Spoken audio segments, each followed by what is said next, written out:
ಕಚಕುಮಾರ ಕಳಿಸಿಕೊಂಡೆ. ಎಲ್ಲೋ ಇಲ್ಲೇ ಇದ್ದಾನೆ ಕಚ್ಚ. ಎಲ್ಲೂ ಇಲ್ಲ. ನಾನು ಉದ್ದೇಶಪೂರ್ವಕವಾಗಿ ಕರೆದದ್ದು. ಅವವು ಹೇಳಿದ್ದು ನನ್ನ ಹೊಟ್ಟೆಯೊಳಗೆ. ಆದ್ದರಿಂದಲೇ ಮಗಳೇ, ನನಗೆ ಕಚ ಬೇಕು ಅಂತಾದರೆ ಅವ ನನ್ನ ಹೊಟ್ಟೆಯನ್ನು ತೀಡಿ ಬರಬೇಕಷ್ಟೆ. ಆದ್ದರಿಂದಲೇ ನಿನ್ನೆದುರಿಗೆ ಎರಡು ಆಯ್ಕೆಗಳಿವೆ.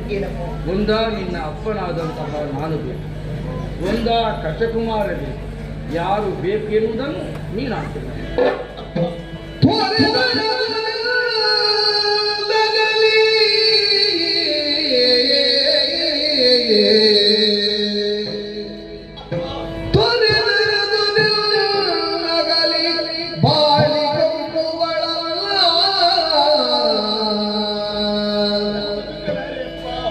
ಪರಮ ಸಗನಗ ಕಜಲು ಬರದೆಂಬುವಳ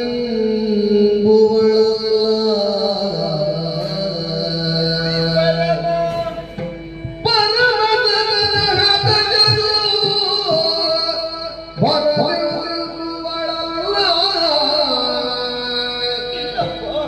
ಪರಿಗಣರಿವುದ ಕಾರ್ಯವೆಸಗರು ಕಂಗೆಡುದ ಕೆರಣಿ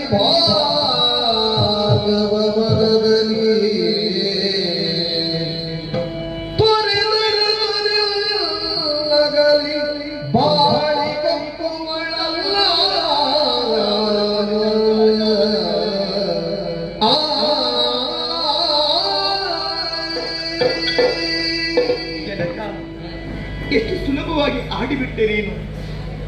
ಕಚಕನನ್ನು ಬದುಕಿಸಬೇಕಂತಾದ್ರೆ ನೀವು ಪ್ರಾಣತ್ಯಾಗ ಮಾಡಬೇಕು. ನನ್ನ ಹೊಟ್ಟೆ ಸಿಡಿಯೇ ಬರಬೇಕಷ್ಟೇ. ಅದ ಕಚ ಬದುಕಲಾರ ಎನ್ನುವುದಾಗಿ ಮುಖದಲ್ಲಿರುವ ಎರಡು ಕಣ್ಣುಗಳಲ್ಲಿ ಯಾವುದು ಪ್ರಾಮುಖ್ಯತೆ ಅಂತ ಕೇಳಿದ್ರೆ ಮಗಳಾದ ನಾನು ಏನು ಉತ್ತರ ಕೊಡಬೇಕಪ್ಪ? ಎರಡು ಕಣ್ಣಿದ್ರೆ ಮಾತ್ರ ಚಂದ. ಒಂದು ಕಣ್ಣಿದ್ರೆ ಲೋಕದವರು ಹೇಳುದುಂಟು, ಒಂದು ಕಣ್ಣು ಸರಿ ಇದ್ರೆ ಮತ್ತೊಂದು ಕಣ್ಣು ಸರಿ ಕೂಡ ಎಂದು ಹೇಳ್ತಾರೆ. ಬೇಡಪ್ಪ, ಇಷ್ಟವರಿಗೆ ಜೀವನದಲ್ಲಿ ಆದರ್ಶಗಳನ್ನು ಇಟ್ಟುಕೊಂಡದ್ದು ಯಾರು? ನಿಮ್ಮ ಬಗ್ಗೆ ನಾನು ಬಾಲ್ಯದಲ್ಲಿ ತಾಯಿಯನ್ನು ಕಳೆದುಕೊಂಡ ಅನಾಥೆ ನಾನು. ಮಗಳಿಗೆ ಯಾವುದೇ ನೋವು ಬರದ ಹಾಗೆ ಪ್ರೀತಿಯಿಂದ ತಾಯಿಯ ಪ್ರೀತಿಯನ್ನು ಕೊಟ್ಟವರು ತಾವು, ಸಾಕಿ ಬೆಳೆಸಿದವರು ನೀವು. ಅಪ್ಪ, ನಿಮ್ಮನ್ನು ಬಿಟ್ಟು ಅರೆಗಳಿಗೆ ಬದುಕುವಳು ನಾನಲ್ಲಪ್ಪ, ನಾನಲ್ಲ. ಜೊತೆಯಲ್ಲಿ ಪರಮ ಮಿತ್ರರಾದ ಕಥೆಯನ್ನು ಬಿಟ್ಟು ಊಟ ಮಾಡಿದವಳು ನಾನಲ್ಲ. ಕಡೆಯದಾಗಿ ಹೇಳ್ತಾ ಇದ್ದೇನೆ, ನೀವು ಬೇಕು, ಕಥೆನ ಬೇಕು, ಇಲ್ಲದಿದ್ದರೆ ನಾನೇ